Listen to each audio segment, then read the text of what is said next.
নমস্কাৰ আপোনালোক সকলোকে পুনৰবাৰ আপোন চৰ্চৰ অন্য এটা ভিডিঅ'লৈ স্বাগতম জনাইছোঁ। আপোনালোকৰ পকেটৰ ধন আদায় হ'বলৈ গৈ আছে। আপোনালোকে ব্যৱহাৰ কৰি থকা প্ৰত্যেকটো বস্তুৰে বৈধ দাম বৃদ্ধি পাবলৈ গৈ আছে। প্ৰত্যেকটো বস্তুৰ দামে অতিপাত বৃদ্ধি হ'বলৈ গৈ আছে। আপোনালোকে ব্যৱহাৰ কৰি থকা সৰু সুৰা বস্তুবিলাকৰ দাম কিমান হৈছে সেইটোতো আপোনালোকে নিজেই দেখা পাইছে। আপোনালোকে খাই থকা প্ৰত্যেক দিনে 10 টকা দামৰ শিখৰটো এতিয়া কেই টকা হৈছে আপোনালোকে গম পাইছে। প্ৰত্যেক দিনে আপোনালোকে খাই থকা 15 টকাৰ সিগনেচাৰটো এতিয়া কেই টকা হৈছেগে সেইটো আপোনালোকে গম পাইছে। প্ৰত্যেক দিনে খাই থকা সিগাৰেটৰ দাম কিমান হৈছে সেই সম্পৰ্কে গম পাইছে।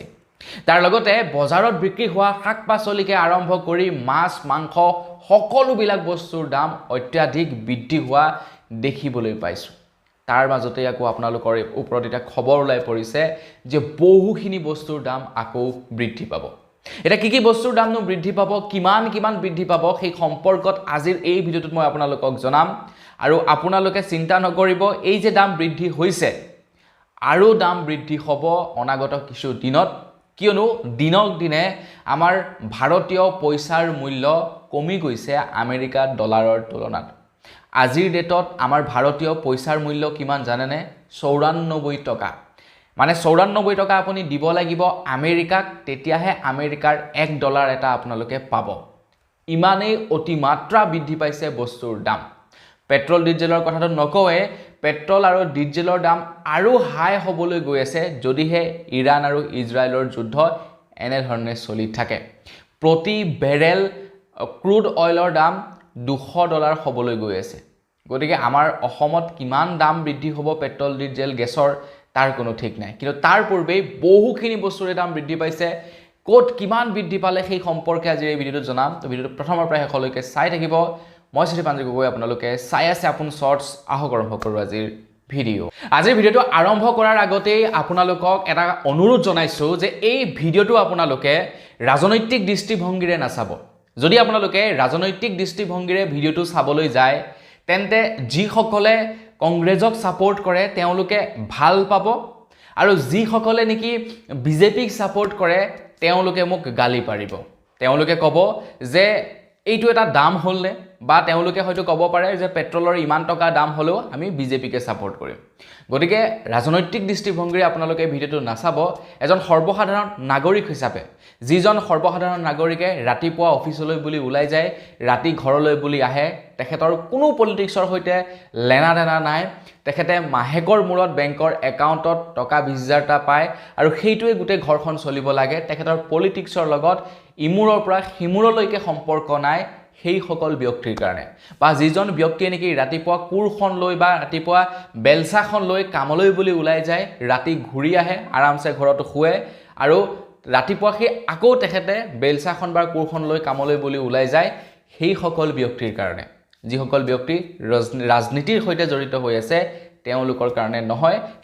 কিয়নো ৰাজনৈতিক দৃষ্টিভংগীৰে যেতিয়া আপোনালোকে এই ভিডিঅ'টো চাবলৈ যাব, কোনোবাই হয়তো ছাপোৰ্ট কৰিব আৰু কোনোবাই হয়তো মোৰ কথা বতৰাবিলাকৰ লগত ডিছএগ্ৰী কৰিব।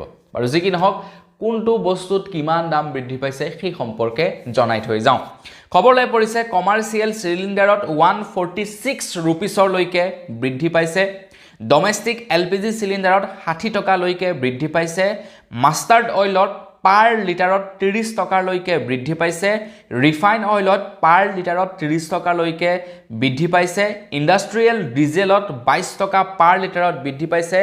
প্লাম অইলত 15 টকা পাৰ লিটাৰত বৃদ্ধি পাইছে। কয়লাত প্ৰায় 15 টকা পাৰ কেজি বৃদ্ধি পাইছে। প্ৰিমিয়াম পেট্ৰলত 2 টকা 35 পইচা বৃদ্ধি পাইছে। জমেটো ডেলিভাৰী ফি 2 টকা 40 টকা বৃদ্ধি পাইছে। এয়াৰ ট্ৰেভেল টিকটৰ প্ৰাইচ 425 টকাৰ পৰা 2300 টকালৈকে বৃদ্ধি পাইছে। প্লাষ্টিক বটলৰ ছেট 40 টকালৈকে বৃদ্ধি পাইছে। আৰু ইণ্ডাকশ্যন ষ্ট'ভত 40% দাম বৃদ্ধি পাইছে বুলি খবৰ ওলাই পৰিছে। ইণ্ডাকশ্যন ষ্ট'ভ মানে সেই কাৰেণ্টত যিটো নেকি চলে আৰু য'ত নেকি শাক ভাত বনাব পাৰি, সেইটোৰ দাম 40%লৈকে বৃদ্ধি পাইছে। মই আগতে আপোনালোকক কৈছোঁ যে আপোনালোকে এজন ৰাজনৈতিক ব্যক্তি হিচাপে ভিডিঅ'টো নাচাব, এজন সৰ্বসাধাৰণ মানুহ হিচাপে চাওক, আৰু সৰ্বসাধাৰণ মানুহ হিচাপে আপোনালোকে উত্তৰ দিয়ক। আপোনাৰ ইনকম চ'ৰ্চেছ কিন্তু যোৱা 5 বছৰত মানে যিমান আছিলে আজিৰ ডেটতো সিমানেই আছে মানে আজিৰ পৰা 5 বছৰৰ আগত যদি আপোনালোকে 500 টকা পাৰ ডে হাজিৰা কৰিছিলে আজিৰ ডেটত হয়তো আপোনালোকে খুব বেছিতকৈ বেছি 600 টকা পাৰ ডে হাজিৰা আপুনি কাম কৰি আছে আপোনাৰ 100 টকা দৈনিক উপাৰ্জন বৃদ্ধি পাইছে কিন্তু আনফালে যদি আপোনালোকে চাবলৈ যায় বস্তুৰ দাম হুৰাহুৰে বৃদ্ধি পাইছে যিজন ব্যক্তিয়ে আজিৰ পৰা 5 বছৰৰ পূৰ্বে আপোনাৰ চাকৰি জয়েন কৰিছিলে তেখেতৰ দৰমহা যদি তেতিয়া 20000 আছিল এতিয়া হয়তো হাৰ্ডলি তেখেতৰ দৰমহা চাগে 25000 টকা হৈছে বেছি তেখেতৰ বৃদ্ধি হোৱা নাই কিন্তু বস্তুৰ দাম অত্যাধিক বৃদ্ধি পাইছে গতিকে এইবিলাকে আমাৰ সৰ্বসাধাৰণ মানুহবিলাকৰ জীৱন ধাৰণৰ যেটো প্ৰণালী টোটেলি চেঞ্জ কৰি দিছে টোটেলি চেঞ্জ কৰিছে আজিকালি মানুহে সংগ্ৰাম কৰিব লগা হৈছে জীৱন যুঁজিবৰ কাৰণে আজিৰ পৰা 5 বছৰ 10 বছৰৰ আগত যেতিয়া কোনো এজন ব্যক্তিয়ে পাৰ ডে 300 টকা হাজিৰা কৰে বা যেতিয়া নেকি কোনো এজন ব্যক্তিয়ে 5000 টকা ষ্টেবল ইনকম পাৰ মন্থ কৰে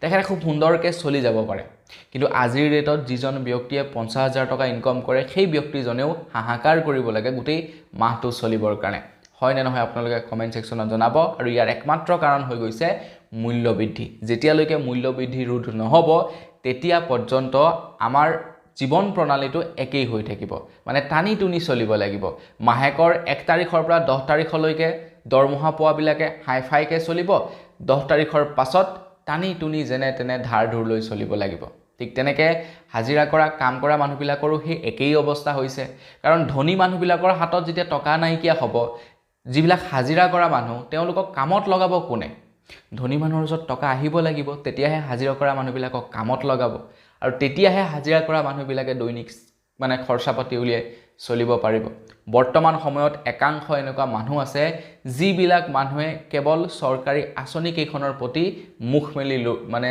চাই থাকে যে এইটো আহিব এইটো কৰিম মানে এইটো বজাৰ কৰিম সেইটো বজাৰ কৰিম গতিকে মূল্য বৃদ্ধি যদি ৰোধ নহয় ন তেনেহলে আমাৰ দুখীয়া আৰু মধ্যবিত্ত মানুহবিলাক বৰ বেয়াকৈ মৰিব তো বন্ধু বান্ধৱীসকল বস আজিৰ ভিডিঅ' জনাবলগীয়া সৰুটা ইনফৰমেশ্যন ইমানে আছিলে জানি কেনে পালে কমেন্ট সেকশনত জনাব যদি ভাল লাগিলে লাইক এটা কৰি দিব চেনেলটো সাবস্ক্ৰাইব কৰা নাই সাবস্ক্ৰাইবটো কৰি ল'ব পুনৰ এটা ভিডিঅ' লগ পোৱাৰ আশা জনাই বিদায় মাগিছোঁ ধন্যবাদ জয় অসম